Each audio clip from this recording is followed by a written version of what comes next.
नमस्कार, इन खबर देख रहे हैं आप और मैं हूं आपके साथ आशीष राजेंद्र कुमार। बुधवार को यूक्रेन का बोइंग 737 क्रैश हुआ था।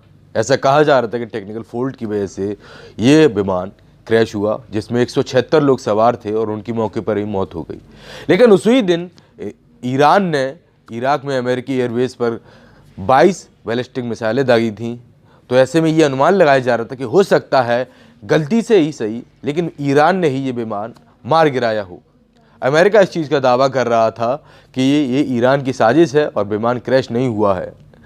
लेकिन अब खुद जाकर ईरान के विदेश मंत्री जो हैं जवाद जारिफ, उन्होंने साफ तौर पे कहा है कि मानवीय गलती की वजह से ये चूक हुई और इस पर मैं काफ़ी खेद जताता हूँ। यानी कि ईरान की गलती की वजह से यूक्रेन का बोइंग 737 विमान, जिसमें 176 लोग सवार थे, वो एक मिसाइल के लग जाने की वजह से ज़मीन पर आ गिरा और उसमें 176 लोगों की मौत हो गई। ईरान ने इस हमले को कबूला है और कहा है कि ये हमसे गलती हुई और हमारी वजह से ही हुआ है। अब ज़रा सोचिए, अमेरिका और ईरान की तनातनी के बीच उन 176 मासूमों की तो मौत हो गई जिनका इससे कुछ लेना देना नहीं था। अब ऐसे में क्या कहा है ईरान के विदेश मंत्री जवाद जारिफ ने, उन पर थोड़ा गौर फरमा लेते हैं, क्योंकि ट्वीट कर उन्होंने इस चीज़ की जानकारी दी है। ईरान के विदेश मंत्री जवाद जारिफ ने शनिवार सुबह एक ट्वीट कर इस गलती को स्वीकार किया है।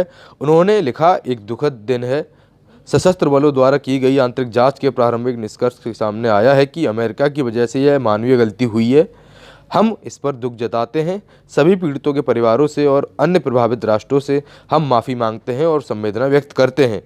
इसके अलावा कनाडा के जो प्रधानमंत्री हैं जस्टिन ट्रूडो ने दावे के साथ कहा था कि उनको इंटेलिजेंस के जरिए जानकारी मिली है, उसके अनुसार ईरान ने गैर इरादतन प्लेन को मिसाइल अटैक से मार गिराया। ब्रिटेन के प्रधानमंत्री बोरिस जॉनसन ने भी दावे के साथ कहा था कि यह एक मिसाइल स्ट्राइक है, कोई प्लेन क्रैश नहीं हुआ है। ये तो बस कहने वाली बातें हैं कि टेक्निकल फॉल्ट के जरिए ये प्लेन क्रैश हुआ है।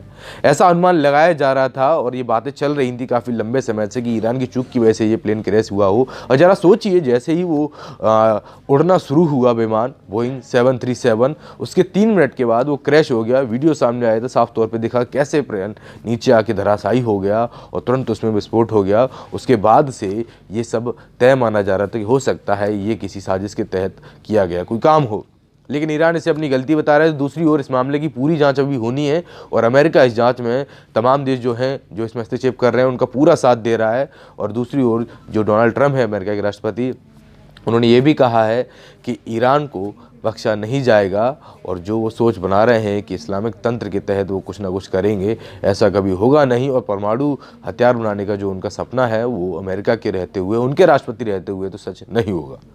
खैर, इस मामले से जुड़ा जो अपडेट आएगा मैं आपको दूंगा। देखते रहिए इन खबर। धन्यवाद।